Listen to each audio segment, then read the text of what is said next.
Welcome to Bobby Owsinski's Inner Circle. I'm Bobby Owsinski, and this is a show all about music, music production, and the music business.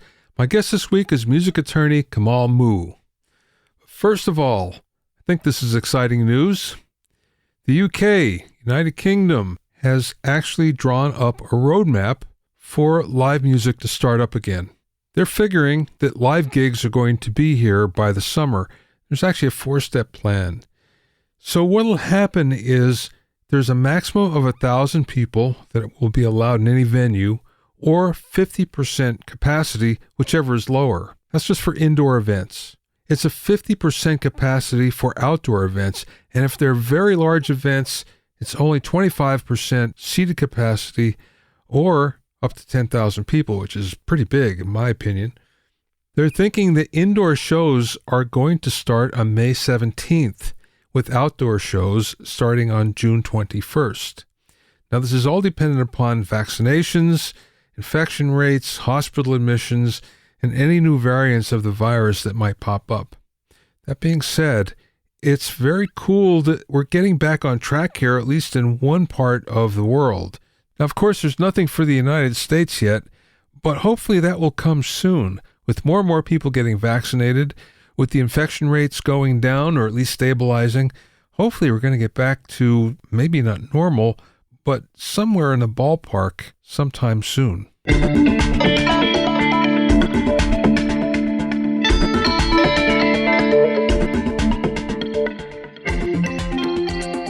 If you have any questions or comments, you can send them to questions@bobbyowsinski.com. Don't forget about my music mixing primer and 101 mixing tricks programs that will help you take your mixes to the next level. Go to bobbyowsinskicourses.com to learn more.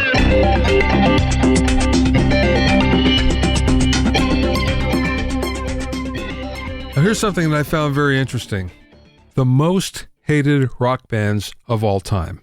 Yes, Best Life looked at lists, message boards, articles, and they came up with 5 metrics in order to actually gauge this.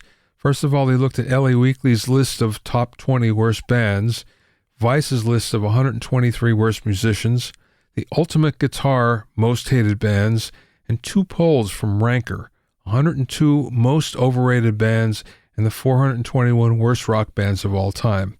So they weighted the value of each of these and came up with their top 21. So are you ready?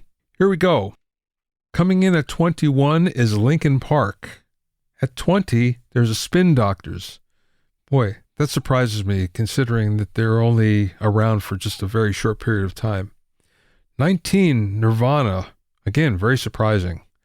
18, Rush. Well, if you're not into prog rock, I get that. 17, Pearl Jam. 16, Oasis. 15, Korn. 14, Metallica. 13, The Doors. 12, Green Day. 11 is Coldplay. And now we come to the top 10 most hated bands. Coming in at 10 is the Dave Matthews Band. Coming in at 9 is Kiss. Number 8 is Radiohead. Number 7, Fish. Number 6, Bob Dylan. That's surprising. Number 5, Mumford & Sons. Haven't heard much from them for a long time. Number 4, U2. Number 3, Creed. Number 2, Limp Bizkit. And the number 1 most hated bands of all time. You probably know what's coming. Yes, number 1 is Nickelback. The interesting thing here is there's a hated band index that goes along with this. And it's very close between Nickelback and Limp Bizkit, and even a little bit between Creed, but then it drops down quickly. So I think you'd have to say that those 3 are the most hated bands of all time, and this is looking at the world of information that they kind of pulled this from. So, do you agree with that or not?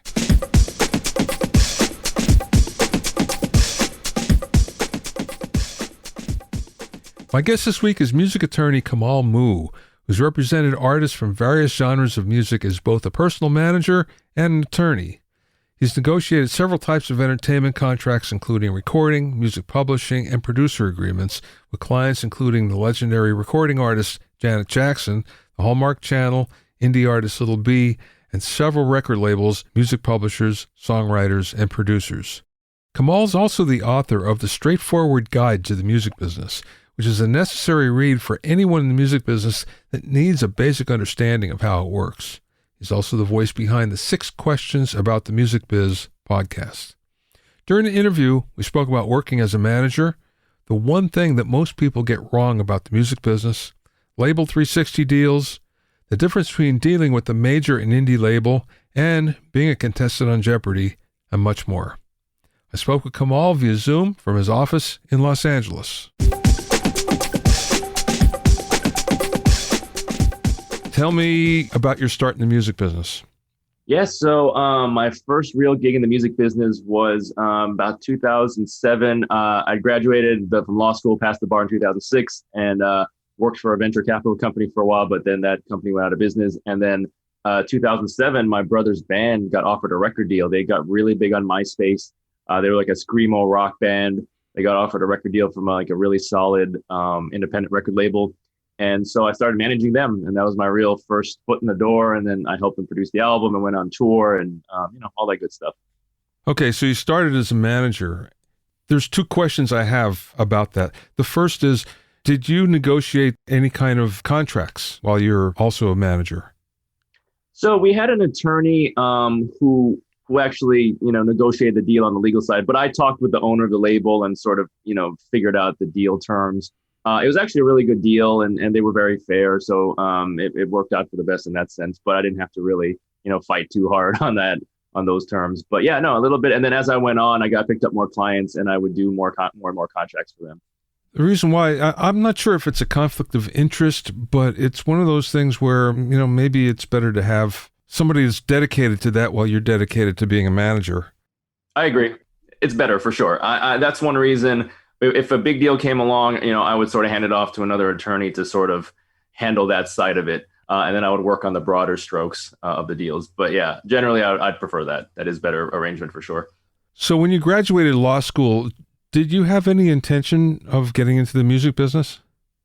Yes, actually, so for undergrad, I went to USC for undergrad. I was a music industry major.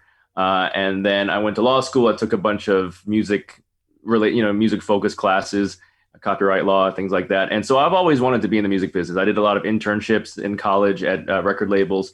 And so that was the goal. And I just sort of, luckily my brother ended up getting a record deal, and that was sort of my way in. But yeah, my whole life since I was like 14 years old, I wanted to be in the music business. Yeah, but management is way different. Yes, it is. It's a very management. It's tough. It's a hustle, and just getting out there and making things happen. And so, yeah, I just had to sort of learn on the job on that one. Luckily, I was a lawyer at that point, but still, I mean, just management is a whole different world, like you said, and it's very it has its own sort of, I don't know, feel to it, way of doing business and so forth. So I had to really learn how to do all that. Time intensive too.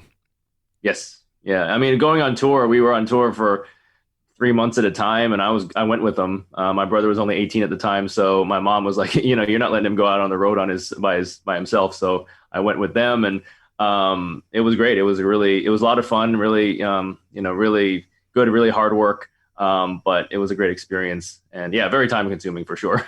Why did you stop being a manager? I just got burnt out on it. I had other clients who I picked up, and it's a tough gig. Management's a tough gig. And I said, at this point, having gone through a few deals and learning about the business, I felt more comfortable getting on, into the legal side, on the attorney side. And so that's when I started my law practice around 2010. I still had some clients who I managed all the way up until like 2015, 16, sort of on the side, but then I kind of shifted my focus more to the legal aspect in around 2010. Looking at the page for your law firm, I found it interesting that you're doing all sorts of cutting edge law in terms of video game law and app law and art law, which I never realized was a thing. So that's actually my partner. I do mostly the music and film stuff, and then my partner did that kind of stuff mostly. So, we kind of divided the duties there. But yeah, that's the thing. I mean, we see where the world is going, and just trying to change with the times and shift and just be ready, for what comes next. Okay, so you're doing music and film law, but as we know, those are two completely different industries. So how does that work in terms of, you must have a different approach then to each one. Yeah, I mean, they are very different. I definitely, I'd say it's honestly my practice may be like 80% music and 20% film. It's mostly music for sure. But yeah, it's a different thing. I actually have a strong interest in the film industry as well. I actually wrote and produced a feature direct to video film like a couple of years ago, like in 2016. And so I definitely have a strong interest in the movie business as well. It is very different, just the way it is, the personalities and how the business is conducted. And there's lots of unions involved on the film side, and music there aren't really, when you're talking about recording and stuff. So it's not so much, it is very different. But yeah, I'm definitely more experienced on the music side though, for sure. Okay. Well, let's talk about that then. What's the one thing that when people come to you and want to employ you, what's the one thing that you find that they either don't understand or they get wrong? I think that a lot of times they just don't have the basic knowledge that just, how the industry is structured, how contracts are structured. And I understand that because, I mean, most musicians, that I know don't really care about that stuff to really dig into it. That's one reason I wrote the book, is because I'm trying to just pass along that information in a simple way that's not too much, that's not overbearing, that's not, going to make someone's head spin, but in a way that can be digested easily by just a regular person, regular musician. And I think that was the motivation behind it in that sense. I mean, I get a lot of clients who come to me, and that's the one thing that they're missing, is just they don't have the knowledge base to really draw from. And I have to kind of educate them on how to really navigate the industry. Well, since we were on your book, let's talk about that.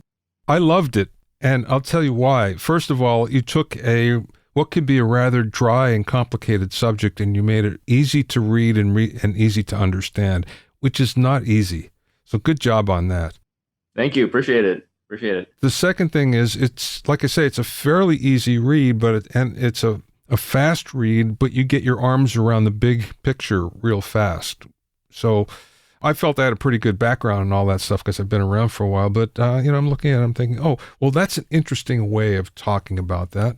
The one thing that struck me, I'll tell you, was the difference between a composition and sound recording. When you talked about composition as a blueprint and the sound recording more as the house that the blueprint builds, that's such a great analogy. It's fantastic. Oh, thanks. Yeah, I came up with that analogy a few years ago because I used to give a lot of lectures, and actually I teach a class in music publishing at my old law school. And I was trying to find a way that was one concept that I found a lot of my clients got stuck on. They just could not conceptualize the difference between a composition and a sound recording. So I needed to find a way to sort of relate that to them. And so, yeah, the house and blueprint analogy really has been helpful. And I came up with that a while ago. Like, what can I do to communicate that concept?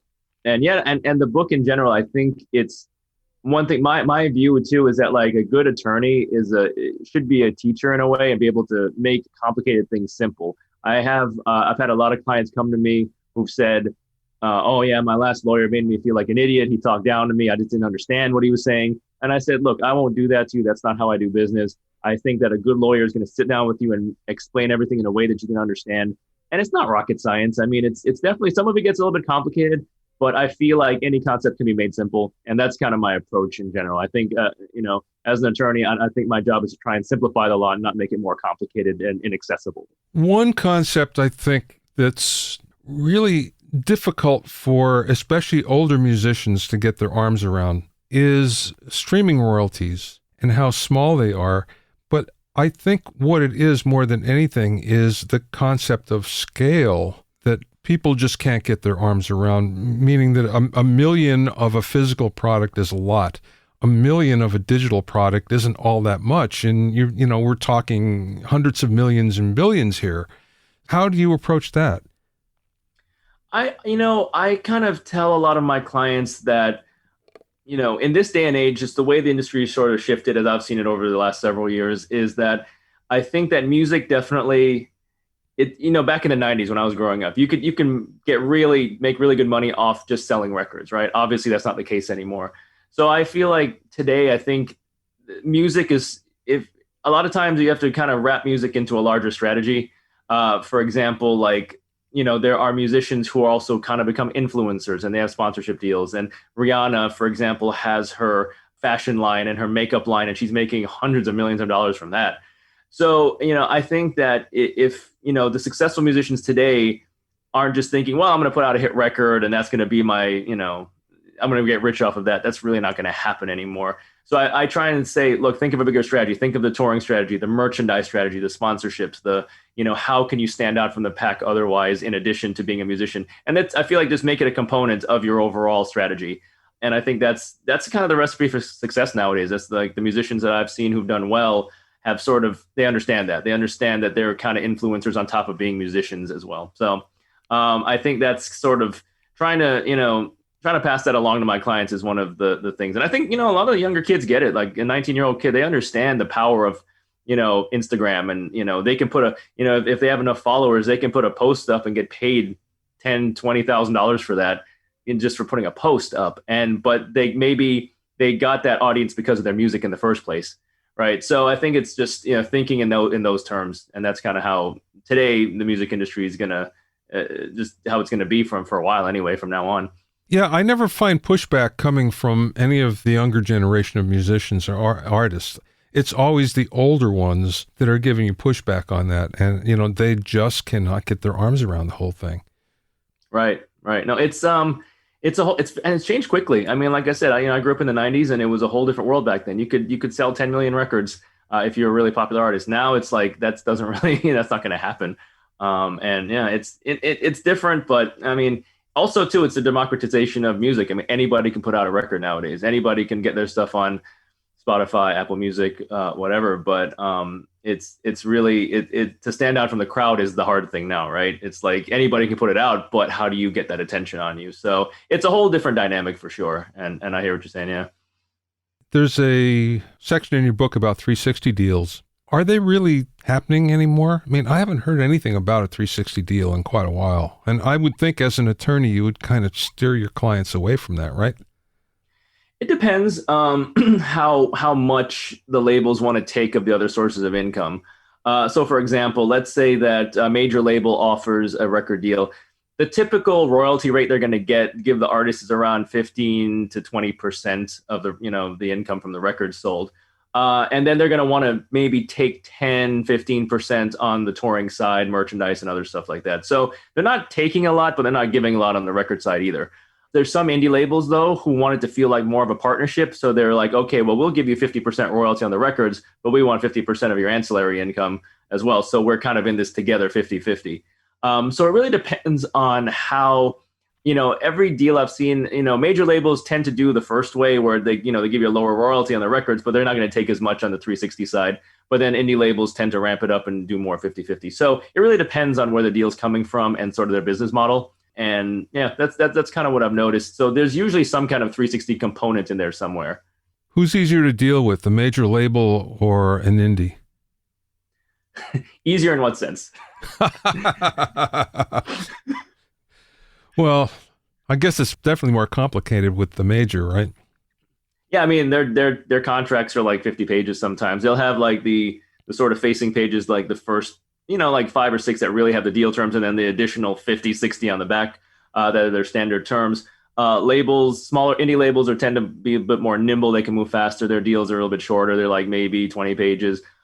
So, but then again, sometimes it depends on how busy the label is. I mean, if it's indie label with a bunch of artists still, you're going to have to wait a while to get that paperwork back. And same thing with the major labels, unless you have a priority client, who's really, they want to sign quickly, they're not going to get back to you as fast. So it really depends on kind of the situation and how much, how much buzz your client has and how much they really want to get with them. So my main client is actually Janet Jackson. So like I do all of her contracts. And so, whenever she's doing any kind of deal, people kind of give her priority in general, because it's Janet Jackson. So that tends to help. But if it's a newer artist, then they're not really going to get that sort of, snap to it attention.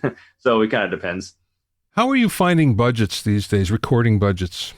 The reason why I say that is for the longest time, I think that A-list artists always, they never had a problem with it, but it's everybody else that had really skimpy budgets. It seems to me everything is coming back a little bit. Is that what you're finding? Yeah, I mean, I feel like the labels are willing to put the money out. I think that, as we mentioned before, since music is the way it is now, like the industry, anybody can kind of create a buzz. If they sign an artist who's already got a pre-existing fan base, they're going to put a little bit more money into that project because they see it's like, oh, you have 3 million followers on Instagram or whatever, or a million followers. That means something in the sense that like, well, you have this audience. Let's build that audience. Let's put some more money into your project to promote it. If it's a brand new artist, I mean, but sometimes there's some artists out there who just kind of come out of nowhere who are just really have a lot of heat, and the labels get really excited about them and they want to get into a bidding war over it. But I feel like, yeah, I mean, the labels, the good labels are willing to throw some money into promoting the artists they believe in and who they think have a shot at making it. So, yeah, no, I definitely think the budgets, they're kind of all over the place. It really it depends on the label and their level of enthusiasm and their faith in the project. So, but yeah, they'll definitely spend the money when it comes time.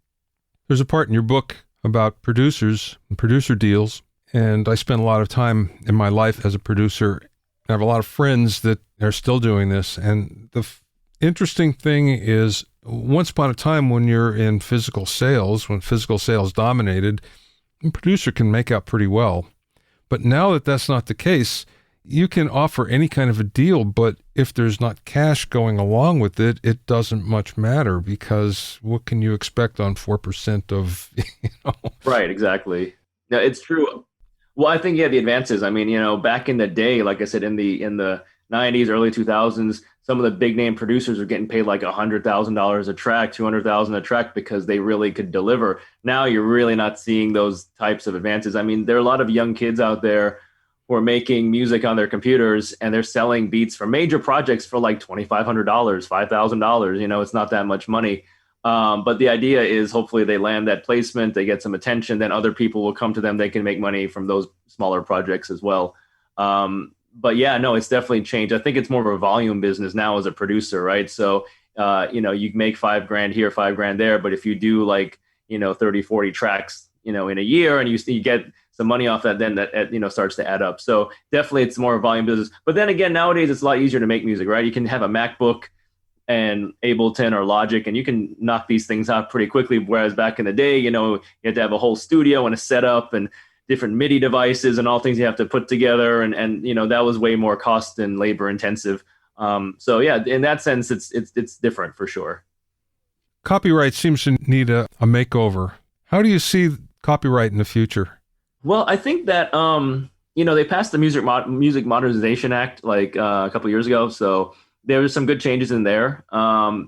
This year, they're supposed to be launching the Collective, which is like a quasi-governmental agency that's going to be responsible for collecting and distributing mechanical royalties for streaming to songwriters and publishers. I think that's a great step because right now it's sort of done as sort of like a relationship between the streamers plus like the publishers and Harry Fox and, all those things. Now, like streamlining the process is going to definitely help.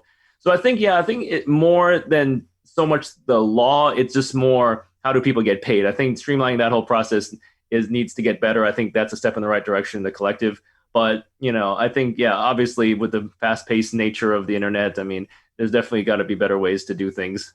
So, yeah, I think copyright law definitely should keep up with the times. And I think, they're trying. I think Congress has been trying to do that. One of the places where it really falls down is when it comes to syncing, especially for sync licensing, especially when it comes to YouTube, Instagram, IGTV, things like that, where, there's the constant battle between what's fair use and what isn't. Mm-hmm. So how do you see that shaking out? Well, funny you mentioned that. So I had a client who was like a hip hop violinist for a number of years. I don't represent him anymore. I managed him till about 2016. And what we did, actually, we signed a deal with a company that had sort of a blanket license in place with YouTube. So, for example, anything in this publisher's catalog, we could do a cover of it and not get the video taken down. So my violinist, he would do a cover version of a hip hop track. He'd have a producer recreate the track and not use the original track, but he would redo replay it and everything. And then we wouldn't get banned because it would, they kind of had a pre-existing blanket license in place with that publisher. So I think that's sort of the way around it is like these publishers are seeing, hey, there's money here. Ad revenue from YouTube, can add up. So I think that's kind of the way it's been working out where like people can do those if they have the right deals in place with these companies that have blanket licenses to let people do covers on YouTube. And I think that's kind of sort of the way for now anyway, that's been working pretty well, I think. On the other hand, you have TikTok. Right.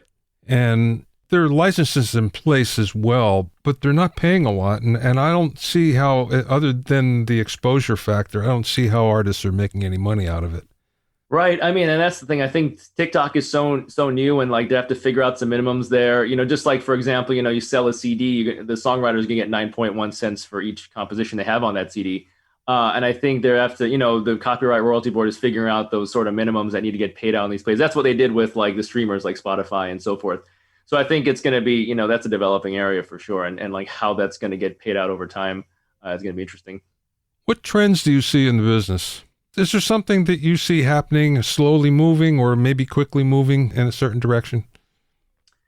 I think I think now it's kind of interesting to me. Like, so my wife is a middle school teacher, so like she teaches choir, and like she'll tell me, yeah, the kids are really into this right now or into that, and she'll show me stuff, and I'm like, I don't get it, but I'm too old to get it, and I think it's just the way we consume media now is really profoundly changing. I think the way that kids perceive it is way different than I did when I was a kid. Like I go out and I buy a CD, I listen to the CD. Now it's like they're hearing music in like a TikTok video, and like there was the guy on the skateboard drinking the ocean spray, and that became a thing. And like it's just the nature of how kids receive and digest music and media is just so different now. I mean, back in the day, yeah, like I guess the equivalent would be like MTV, when they showed music videos back then.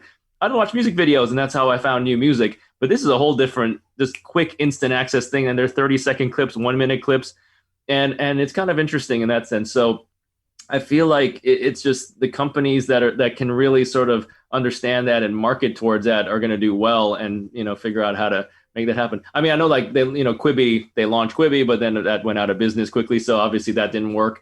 But it's like trying to find that secret sauce, and like how do you grab the attention of these people in a new way? And I think it's interesting, and it's tough. I mean, I don't know, maybe I'm too old to get it, but I'm like, guys, like this is a thing, but it's fine with me, I guess. One of the things I find interesting for my subscribers, once a month I do what makes a song a hit. And I'll take whatever is the number one hit globally and break it down and try to find out why. And for the longest time, what was happening was all the songs were compressed. They were short. There's no intros or outros. It gets right to the chorus, right to the hook right away. And mostly because the attention span is so quick. But that seems to be changing, especially this year, where I'm seeing all of the hits that are happening, the biggest hits, are looking more like traditional hits from the 80s and 90s, where they have long intros and the same song form and everything. And I'm wondering, how is that actually playing out with the younger kids, like you're saying? It must have some effect on them, because these songs wouldn't be number one otherwise. I think maybe because we're all at home now, and we've been in quarantine, been on for a year. We have just a lot more time on our hands to just listen to music, and we're not out doing things. So we're like, okay, well, I'll just listen to all this, these longer tracks. Now, one thing that I heard a lecture long time ago, like 20 years ago, I heard this really fascinating lecture about music and how, and this is kind of a corollary to what you're saying, like how the way that people hear music influenced how the music sounded. So, for example, the guy used West Coast hip hop versus East Coast hip hop as an example. He said, so West Coast hip hop had a lot of bass in it, had a lot of like 808 drums, because people listen to it in their cars. Because we live in our cars in LA, basically. We drive everywhere. But in New York, they didn't really have all that deep low end, because people listen to their headphones on the subway. And that sort of dictated the sound, because they didn't need all that extra bass, because it was just on these little headphones. And I feel like, it's just, the music that's going to work for the people is depending on, like, I guess, the listening environment, and also the conditions you're receiving it under. Like I said, we're home all the time, so we have the time to listen to these extra long songs, and we kind of like that. It's comforting, to kind of have a long song that, isn't over in a minute and a half. So I think that's part of it. This is my guess. I don't know. I mean, I'm not a sociologist, but that could be part of it too. I think that's. That's as good a theory as any that I've heard. Oh, yeah. Yeah, I mean, I think now too, so many people watching more movies, they're watching more TV shows, like Bridgerton is like the biggest show on Netflix right now. And they love, people are really into those things now. And I think there's just so much media being consumed that I can see the longer form things are doing well. As an attorney, what's the most fun thing that you do? The thing I enjoy the most is in helping a client start a record label. I really enjoy that. I really enjoy the whole aspect of starting a company. I have like a real entrepreneurial spirit. I got that from my grandfather. He was an entrepreneur. And I just really like that whole aspect of putting together a company and signing artists and working with them and the producers. And I just love that part of it. That's really the most exciting part for me. Okay, what's the most difficult then? The difficult part is I hate, it's going to hit funny saying this, but I hate conflict. I hate arguing with people. And sometimes, when relationships go bad for my clients, I have to try and negotiate a settlement or termination, and both sides are kind of angry, and I hate that part of it. I mean, it's part of the job, but I don't really relish that part at all. Some people like to argue, I don't. So that's the part I like the least. Yeah, that seems part and parcel of being an attorney somehow. Yeah, I don't mind it. I mean, I'll do it, of course, but if I could choose one part of my job to not do, that would be it. I have a friend that's a contractual attorney, and the reason why he chose that is so he doesn't have to do any of that. Right. He just writes the contracts up, and that's it, and he's perfectly happy. That's mainly what I do. I mean, I mainly do contracts, and luckily I don't have to do a lot of settlements, but they do happen from time to time. So, last question. What's the best piece of business advice that maybe you learned along the way or maybe someone imparted to you?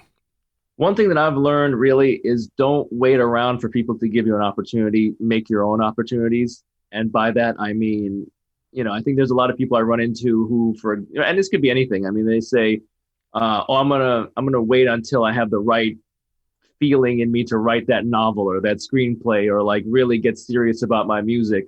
And then it never happens. They just kind of drag it out. It's a dream. It's a pipe dream basically for them. But I realized that, for example, there was one summer in law school where I didn't get an internship or anything. I wanted to be a record producer. So I found there was a hip hop group that I knew the members, and then we were friends. And I said, hey guys, let's produce a record together. So we did a record, put it out. It didn't really go anywhere, but it gave me the experience I needed to learn about production and that whole process. So then when my brother's band got signed, I knew what to do there. And then now working with people like Janet Jackson, when she goes to record, I know what needs to happen. So I think that a lot of people just sort of wait around for their big opportunity, quote unquote. And I think that the more that you just start practicing now, start doing what you can now, is going to be that much to your benefit. Don't wait around, just give yourself opportunities, just make opportunities yourself, and then go from there.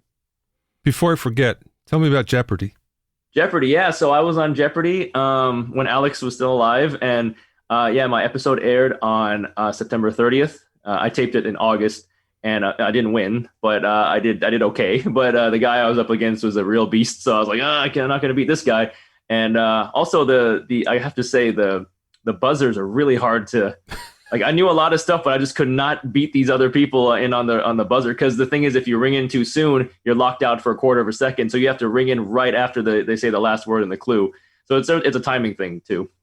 Wow, I never realized. It's hard. It's really hard. Who would have thought? I guess you can't even practice for that because you don't know about it until you do it, right? Well, I heard about the buzzer, so I kind of used like a pen and just kind of clicked it. But when you're actually holding it, it's not super comfortable.